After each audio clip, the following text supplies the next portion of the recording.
కూటమి ప్రభుత్వం అధికారంలోకి వచ్చిన తర్వాత తెలుగుదేశం, జనసేన, బీజేపీ పరిపాలన గడిచిన 20 నెలలుగా సాఫీగా సాగిపోతా ఉంది. ఇక తెలుగుదేశం పార్టీలో కొంతమంది ఎమ్మెల్యేల మీద అవినీతి ఆరోపణలు అవన్నీ వస్తూ ఉన్నాయి. ప్రభుత్వ అధినేత, పార్టీ అధినేత కూడా పిలిచి వారిని మందలించడం, వారిని గైడ్ చేయడం, దాంతో సమస్య పరిష్కారం అయిపోతా ఉంది. అయితే కృష్ణా జిల్లా, ఉమ్మడి కృష్ణా జిల్లాలో తిరువూరు ఎమ్మెల్యే కొలికపూడి, విజయవాడ ఎంపీ కేశినేని చిన్ని మధ్య నెలకొన్న వివాదం కొత్త మలుపు తిరిగింది. ఇటీవల తిరువూరు నియోజకవర్గంలోని నెమలి వేణుగోపాల స్వామి ఆలయంలో పట్టు వస్త్రాలు సమర్పించే విషయంలో ఆలయ అధికారులు ప్రవర్తించిన తీరుతో ఎమ్మెల్యే మరోసారి రెచ్చిపోయారు.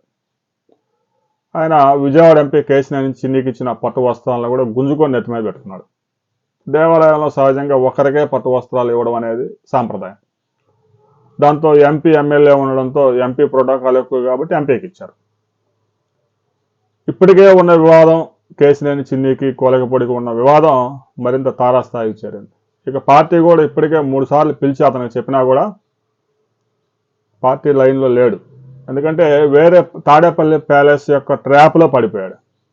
వచ్చే ఎన్నికల్లో నీకు సీట్ ఇస్తాం, గెలిపించుకుంటాం, మంత్రిని చేసే బాధ్యత కూడా మాదే అనే హామీతో ఆయన ఒక్కో అడుగు ముందుకేస్తా ఉన్నాడు. ఇప్పటికే 20 నెలల కాలంలో 20 సార్లు గబ్బు పట్టించాడు పార్టీని. 5 కోట్ల రూపాయలు నా ఆస్తులను నమ్మి కేసుని చిన్నికి ఇచ్చానని వాట్సాప్ స్టేటస్లో పెట్టి కంపు చేశాడు. పార్టీ అధ్యక్షుడు పల్లా శ్రీనివాసరావు పిలిచారు, క్రమశిక్షణా సంఘం పిలిచింది. మంచిగా రాముడు మంచి బాలుడు అన్న విధంగా వాళ్ళ దగ్గర హాజరు కావడం, బయటకు వచ్చి కంపు చేయడం. తాజాగా కొలికపూడి శ్రీనివాసరావు చేసిన వ్యాఖ్యలు, తెలుగుదేశం పార్టీ అధికారం, కూటమి అధికారంలోకి వచ్చిన తర్వాత ఎస్సీ, ఎస్టీల మీద అట్రాసిటీలు పెరిగిపోయాయి, రేషన్ మాఫియా రెచ్చిపోతా ఉంది, ఇసుక మాఫియా, మట్టి మాఫియా చెలరేగిపోతా ఉంది, ప్రశ్నించిన నన్ను చంపటానికి చూస్తూ ఉన్నారు, నన్ను తీసేయాలని చూస్తూ ఉన్నారు అని చెప్పేసి సంచలన ఆరోపణలు చేశారు. ఇక తిరువూరికి, కొలగపూడికి సంబంధం లేదు. ఏడో ఉమ్మడి గుంటూరు జిల్లాలో తాడికొండలో పుట్టి పెరిగి హైదరాబాద్లో ఏదో యూనివర్సిటీలో ఆడ క్లాసులు చెప్పుకొని సివిల్స్ కోచింగ్ అంటూ బోర్డులు పెట్టి రకరకాలుగా ఏదో పాటలు పడుకుంటూ వచ్చి అమరావతి ఉద్యమంలో దూరి అసలు అమరావతి రాజధానిని నేనే రక్షించానని చెప్పేసి ప్రచారం చేసుకుంటూ ఉంటాడు. రాబోయే కొద్ది రోజుల్లో కొలికపూడి మీద గనక అధిష్టానం సీరియస్ యాక్షన్ తీసుకోకపోతే పార్టీని గబ్బు పట్టించడమే టార్గెట్గా పెట్టుకున్నారు. పార్టీలో ఎంత సాధ్యమైతే అంత దారుణమైన వ్యాఖ్యలు చేయడం, ఎస్సీ, ఎస్టీలకి ఈ ప్రభుత్వంలో అసలు రక్షణే లేదు, ఒక ఎమ్మెల్యేకి నాకే రక్షణ లేకపోతే ఒక సాధారణ పౌరుడి పరిస్థితి ఏంటి, విజయవాడ కేశినేని చిన్ని ఎంపీ ఆఫీసు నుంచి పోలీసుల మీద ప్రెజర్ వస్తూ ఉంది, ఎస్సీ, ఎస్టీ అక్రమ కేసులు పెడతా ఉన్నారు ఎస్సీ, ఎస్టీల మీద అంటే దళితుల పక్షాన వాయిస్ ఎత్తుకున్నాడు. అమరావతి రైతులు పోయింది, దళితుల వాయిస్ పెట్టుకున్నాడు, ఇక మైక్ తీసుకున్నాడు. ఈ 2-3 సంవత్సరాల్లో పార్టీని ఇంకా గబ్బు పట్టించి ఎన్నికల నాటికి వైసీపీలో చేరి కూటమి ప్రభుత్వం అధికారంలోకి వచ్చిన తర్వాత ఎస్సీ, ఎస్టీల మీద 30,000 అక్రమ కేసులు పెట్టారు. ఇసుక అక్రమ రవాణా, మట్టి తవ్వకాలు, పేకాట క్లబ్బులు, ఇక రేషన్ బియ్యం మాఫియాకి అంతే లేకుండా పోయింది. ఈ ప్రభుత్వంలో దళిత ఎమ్మెల్యే ఎవరైనా నోరు విప్పితే వారిని చంపేస్తామని బెదిరిస్తూ ఉన్నారు అనే వాయిస్ పెద్దగా రైజ్ చేస్తాడు. టీవీ ఛానల్స్లో ఇప్పటికే కొన్ని ఛానల్స్ అయితే అసలు పిలవడం లేదు. ఎన్నికల నాటికి ఇక మరలా జెండా మారుస్తాడు కాబట్టి ఆ పార్టీ సిద్ధంగా ఉంది. గతంలో కూడా టీడీపీలోకి రాకముందు, అమరావతి ఉద్యమంలోకి జ్వరబడక ముందు తెలుగుదేశం పార్టీ అధినేతని దారుణమైన వ్యాఖ్యలు చేశాడు.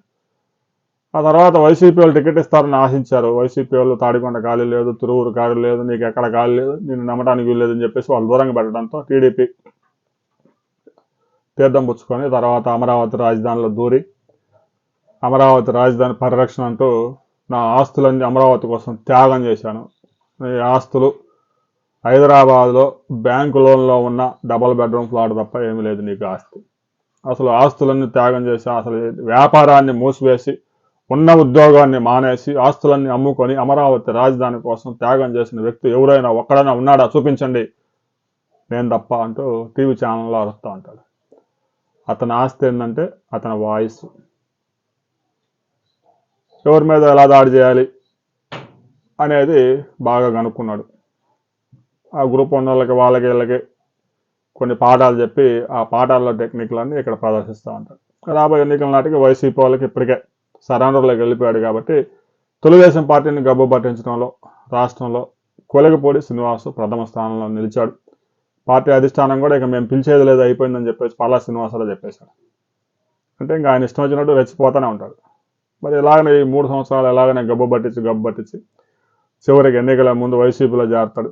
సరే, టికెట్ ఎక్కడ ఇస్తారు, ఎన్నికల్లో ఆయన గెలుస్తాడా లేదా, వైసీపీ అధికారంలోకి వస్తే మంత్రి పదవి ఇస్తారా అనేది రాబోయే రోజుల్లో తెలిపోద్ది. కొలిగిపూడి అయితే ప్రస్తుతానికి ఆపే పరిస్థితి ఏం లేదు.